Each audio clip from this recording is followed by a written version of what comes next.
Hey everybody, Paranormal Video Gamer here, and this is going to serve as my review to this interesting product from Five Below. It cost me $9.99. Usually Five Below has exactly that, $5 or below, but this is a little different.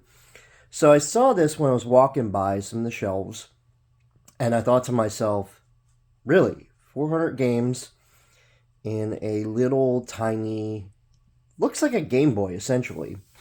And I was kind of curious about it because, it says there on the bottom it's a 3-inch color display, which, okay, 400 built in games. It's got a rechargeable battery, so I was like, okay. And then you can actually connect it with the AV cables to the TV. And I thought, oh wow, there's actually a couple games that I recognize here. Like that one in particular caught my eye. I mean, that looks like Mario to me. And Pac-Man, that's another one. That one kind of looked like Pole Position a little bit, and that one kind of looked like I'm trying to think Zaxxon or something like that. I can't remember exactly what the name is, but 400 games. I'm like, okay, $10, 400 games. Hell, that's a hell of a deal, and it's by Tech Solutions. It's called the Classic Arcade Handheld Game System. So again, $10. I'm like, that's not that bad of a deal. What the hell? So I opened it up, and this is what you get. Well, at least what I got. It's an orange, what looks like Game Boy, and it works too. I'll turn it on and show you guys. It actually does work, which, again, kind of surprised me. Now, the buttons do stick a little bit, but it's not bad. It's not bad at all. So, let's go through the list here while I was playing around with this thing, and some of the games that caught my eye. Blaster Master, Ms. Pac-Man, that's another one that kind of caught my eye. Some of them I don't recognize. Excitebike, another one that caught my eye that I thought, okay, that's cool. Galaga. Some of these I do not know, because when I was growing up, I didn't really play a whole lot of the old games. There's regular Pac-Man there. Popeye, I do remember that. I remember that on ColecoVision. I had that on ColecoVision. Didn't have that on Nintendo. 1942, another game that I remember. Dig Dug. This says Dig Dug 2. I don't remember them being a second one, but I might be wrong on that one. Duck Flappy. I'm wondering if that's a copy of Flappy Bird. So, a lot of the games appear to be also repeated. Pac-Land, I'm assuming that's another version of Pac-Man. Pro Wrestling, that I tried it, wasn't very too impressed, to be honest. Spy vs. Spy, I had that on Nintendo. That was an awesome game back. Tetris, this one probably surprised me the most, and I'm gonna put this on to show you guys. This is actually one of the early versions of Tetris. Now, I don't think it's the original, but I do think it is one of the early versions of Tetris. And it works. I mean, it works surprisingly well. I mean, it's not perfect. Again, the control is a little tough. Not gonna lie. It can be a little frustrating trying to get the game to function and do what it should. But if you hit the middle button here, it goes right back to the list of games. And again, it looks like there's a lot of repeated games. So I was looking up a lot of the games, and some of them are like Japan versions of games. So a lot of these are actually Nintendo games. Here, let me put one on here. For example, I'll put on Turtles. Now, I just bought, not that long ago, Teenage Mutant Ninja Turtles the Cowabunga collection that actually has this original Turtles game on here. And this is actually the Japan version of Teenage Mutant Ninja Turtles, as far as I know. Which kind of surprised me that it's in English text, but it still has the Japanese, or maybe it's Chinese writing in the very beginning. Like, I did not know that, you know, this game actually existed at the time. And it plays surprisingly well. Again, it's not perfect by any means. I mean, it does function as it should. I mean, I'm just lightly touching the button. And the color screen is not horrible, even though it's small. It's not exactly horrible. It's not my biggest complaint on it. But,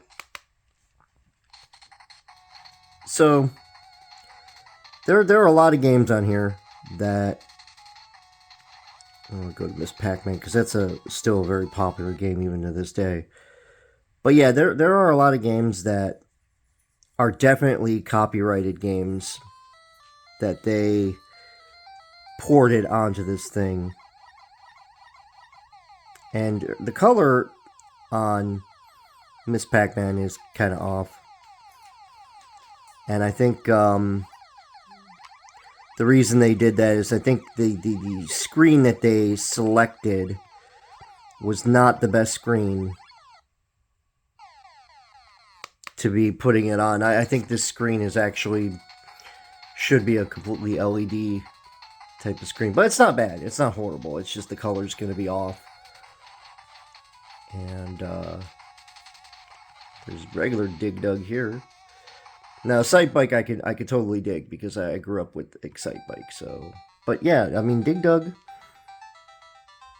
looks good, surprisingly. Dig Dug actually works relatively well. Again, not perfect.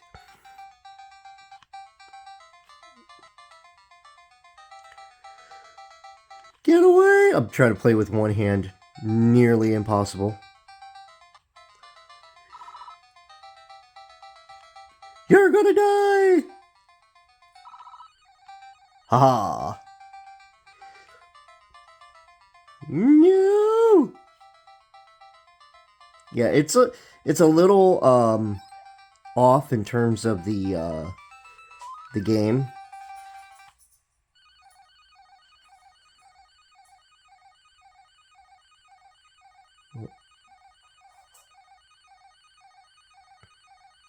Oh, he's going up above.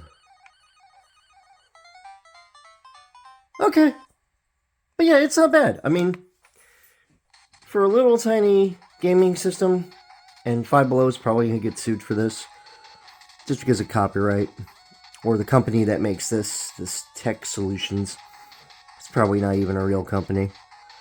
They're probably going to get sued, because it's a lot of Nintendo games on here that, you know, are legitimately Nintendo games. Now, Flappy, I'm kind of curious about, because I remember the big Flappy Bird, you know, phase that a lot of people went to, a lot of people played. This actually is not Flappy Bird. Okay. Interesting.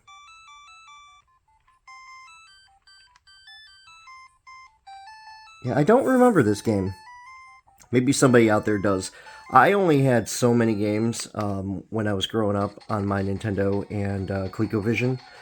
So for me, a lot of these games, like I remember Blaster Master. I had Blaster Master. It was freaking, and again, it's literally the original game, and it says right there, licensed by Nintendo. So, this is very interesting. And the color on some of the games is good. Other ones, not so much. And it seems like it's a lot faster on this. The music, at least. I don't know if you guys can hear that very well. But the control's not bad. A little stiff. But you could definitely tell this thing's cheaply made. You know, take a look at the back. So it definitely